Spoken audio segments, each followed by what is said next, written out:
Buenas tardes, compañeros. Mi nombre es Carlos Arturo Llamar Mercado, estudiante de la maestría en Ciencias Naturales y Matemáticas. A continuación les voy a informar acerca de la construcción del conocimiento científico a partir de la organización y análisis de la información. El objetivo es presentar una disertación argumentativa a partir de la pregunta de qué manera la organización y análisis lógica de la información sobre una situación, utilizando diferentes formas de representación de la misma, favorece la construcción del conocimiento científico. Una pieza clave en la construcción del conocimiento es el lenguaje, y para ello les voy a mostrar diferentes definiciones sobre este término. Luria expone que el lenguaje es un sistema de códigos con la ayuda de los cuales se designan los objetos del mundo exterior, sus acciones, cualidades y relaciones entre los mismos. Broncar define el lenguaje como la instancia o facultad que se invoca para explicar que todos los hombres hablan entre sí. Fabio y Beth indican que el lenguaje es un sistema de comunicación biológica especializado en la transmisión de información significativa e intraindividualmente a través de signos lingüísticos.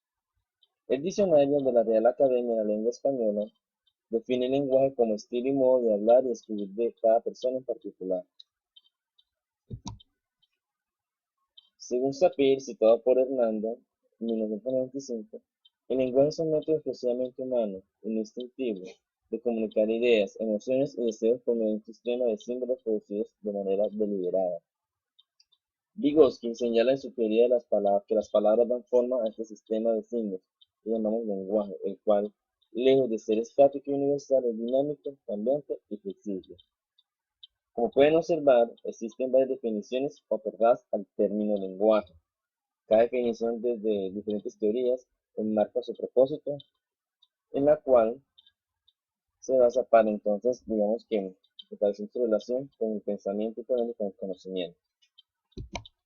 La idea de que el lenguaje ha transformado la conciencia humana porque permite el desarrollo de nuevas formas de pensamiento y la adquisición de conocimiento nos lleva a buscar una explicación teórica sobre las relaciones existentes entre el pensamiento, el lenguaje y su posible relación en la determinación de las acciones de un sector. Ríos 2010. Visto de esta manera, el lenguaje se ha definido como la capacidad que toda persona tiene de comunicarse con las demás personas mediante signos orales. Además, es el empleo de la palabra para expresar las ideas, siendo el lenguaje articulado el que pertenece al hombre, es decir, el hombre es el único ser de cual puede utilizar el lenguaje. Ahora tenemos el lenguaje base material del pensamiento. El pensamiento se hace abstracto a través del uso del lenguaje. El pensamiento se hace tangible a través del lenguaje, pero también el pensamiento se hace más abstracto a través del uso del lenguaje.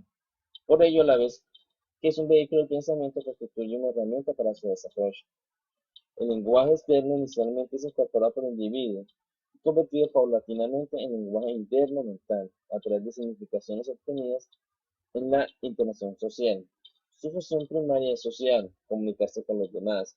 Un medio de comunicación luego es utilizado en otras formas. El niño, por ejemplo, empieza a utilizarlo solicitando ayuda para hacerse de algún objeto que él no puede obtener por sí mismo, como recurso mediador entre dos estados, no tener lo deseado y tener lo deseado.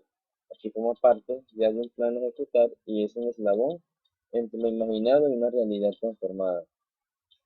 Se crea un plan o esquema y se establece una estrategia para llevarlo a la práctica, lo que demanda métodos resolutivos y operaciones que pueden dar cumplimiento a esta tarea. Pero además esto requiere mecanismos de control que permitan proteger el efecto de las acciones que se realicen, observar posibles discordancias y, en su caso, realizar correcciones. En este tipo de actividades, el lenguaje ya no tiene una función primaria de comunicar, ser vehículo de pensamiento, sino que además es utilizado como instrumento o herramienta del pensamiento. Solo el animal humano es capaz de elaborar un plan en discurso y asimilar los principios abstractos de su cumplimiento, al margen del campo visual, o de lo inmediatamente perceptible. Este hecho establece una diferencia cualitativa y abismal entre la acción supeditada a lo sensorial y la acción supeditada a lo racional. Ahora tenemos el lenguaje, herramienta constructiva para el conocimiento. Un aprendizaje comprensivo culmina con la adquisición e incorporación por parte del educando de los símbolos lingüísticos representativos de los conceptos adquiridos. El concepto puede existir porque existen palabras que lo representan. Las indagaciones psicogenéticas de Vygotsky han revelado el papel capital del lenguaje en el desarrollo de las facultades cognitivas. El desarrollo del pensamiento está determinado por el lenguaje. El desarrollo de la lógica es una función directa del lenguaje socializado.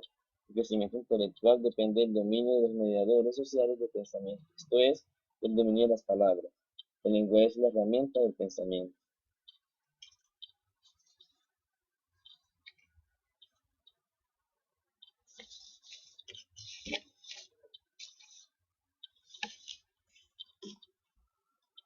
Bien, ahora pasemos a hablar de conocimiento. El conocimiento es una de las formas que tiene el ser humano para otorgarle un significado con sentido de la realidad. De esta manera, tenemos aquí unas teorías filosóficas del conocimiento: a priori, a posteriori, tácito, procedural, declarativo. A priori, lo verdadero que ya está y es irrefutable, no depende de los sentidos. A posteriori, deriva de los sentidos, puede refutarse ya que se basa en evidencias que a veces no se sabe si es verdadero o no. Se puede cambiar sus características a presentarse un nuevo conocimiento.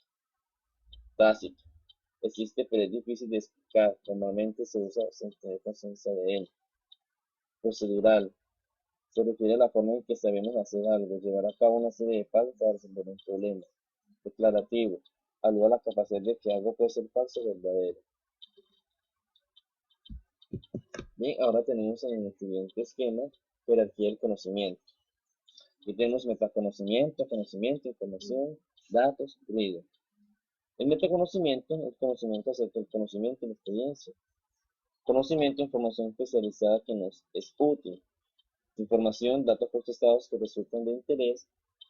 Los datos, elementos de interés potencial, y el ruido, elementos de poco interés y que ocultan datos.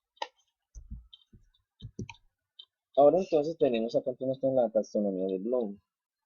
Esta secuencia considera que una vez el sujeto, después de realizar un proceso de aprendizaje, el conocimiento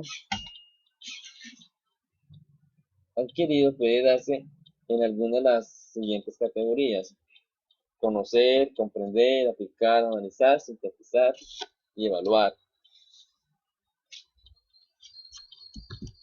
Pasemos ahora a lo que es el conocimiento científico. En el esquema anterior vimos que indica que como el hombre de ciencia, a medida que busca sentido en la realidad y presenta sus explicaciones, logra que a partir de ellas se cambie el conocimiento que se tiene de la realidad, y al lograrlo analógicamente cambia la realidad. Para analizar qué hace el hombre de ciencia para llegar a interpretar los fenómenos de la realidad, encontramos que su forma de producir su conocimiento es como lo muestra el siguiente esquema. ¿Sí? Aquí podemos observar o darnos cuenta que el conocimiento científico se caracteriza por observar, descubrir, explicar, predecir, valiéndose del conocimiento sistémico para transformar la realidad en la que está inmerso el ser humano.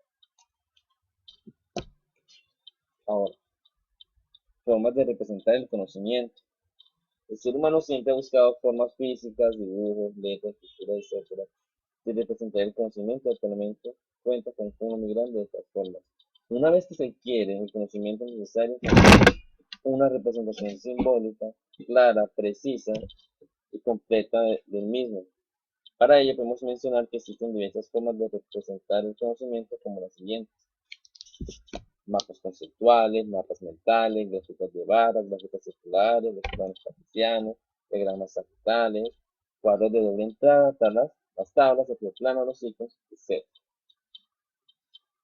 Entonces, ya para concluir, estas formas de representar el conocimiento permiten el desarrollo del conocimiento científico, en la medida en la que mediante un trabajo minucioso de tales herramientas, en las que se logra apropiar la dualidad pensamiento y lenguaje, el ser humano logra activar sus estructuras mentales y metacognitivas para transformar su conocimiento simple, por decirlo de esta manera, en uno que es capaz de socavar los sistemas de la realidad en la que está inmerso. Muchas gracias.